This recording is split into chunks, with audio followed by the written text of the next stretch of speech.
Hi, good morning. This is a reflection on lesson 334 in A Course in Miracles that says, Today I claim the gifts forgiveness gives. Today I claim the gifts forgiveness gives.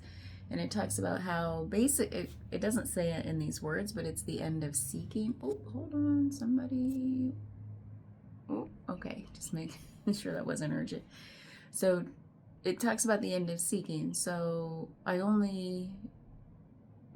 only content with what's eternal. So that means I'm no longer seeking anything that is not eternal. And that might even be what I seek within my lifetime. That's not eternal. If I'm seeking of the material world and that's what I'm so attached to, an idea that I must achieve something during this lifetime, or any sort of attachment to something that is not eternal. And so what is eternal? I don't know. I feel like it's again, that idea of exhausting an energy came up to me, that exhausting the energy of seeking to come to that place of contentedness in every part of life.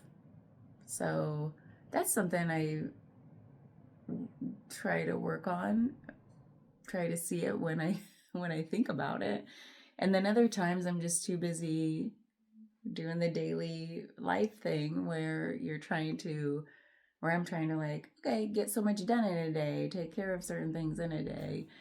And I think both can coexist as long as there's not that, it's like, is it actually a problem? Is it causing a problem in my life where I feel like I am seeking, and that's the energy that still hasn't exhausted itself, is like, what's going to be the ultimate answer to make me feel content, right? That's where it becomes, I guess, a problem.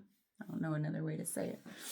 But when it's not a problem, you're just kind of flowing in daily life and nothing's really a big pull, like, oh, I need that thing. I'm trying to achieve that thing. And there's really no sense of a true problem that you're trying to solve. So what is eternal? I think it feels like peace. It just feels like contentment. And there's still, I'm having a hot flash. It affects my thinking. There's still, I think I hear from other people, because I don't think of the word content as having any negative connotation in. And I think what I hear reflected back at me is that content means like a giving up sort of energy, like feeling about it. Like, I guess I'll just be content with XYZ. And I'm like, to me, there's not a giving up energy. The way I got to contentedness is maybe an energy that had to exhaust itself. Like the seeking had to burn itself out to say, wait a minute, I'm actually at peace with what's here. And what's here is eternal. They call it the eternal now, because it's not locked in this idea of time.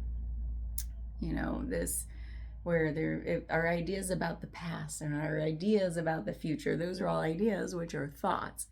So those to me are bound up in time, and it creates this tension. It's outside of the eternal, where the eternal is the present moment, just infinitely happening.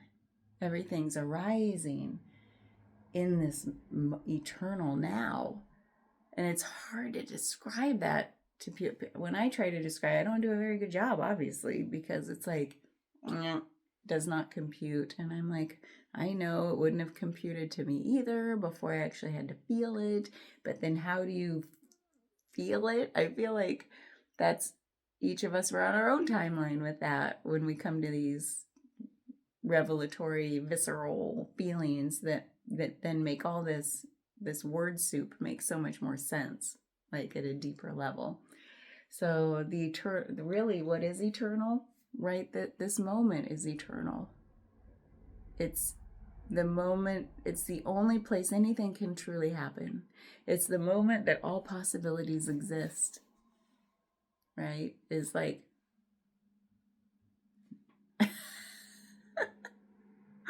anything could happen. Anything could happen in this moment. Anything can't happen in this idea of some weird mythical future place and time. It's like the future does not, it's not real.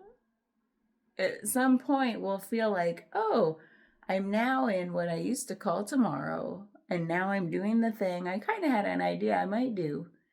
But when you get in that moment when you're in the moment of the now, it's still a completely wildly new thing that your mind didn't even comprehend. It just might have a flavor of what you thought about at one moment in time, which is now what we're thinking of as the past. Isn't it also weird? So, this idea of whatever the title was is, to me, it hit me as like the only time anything can happen is now. This eternal place. The only time I can feel content is now. The only time I can feel any dang thing is now. The only time I can speak something, feel the vibration of something, like it's all just happening now.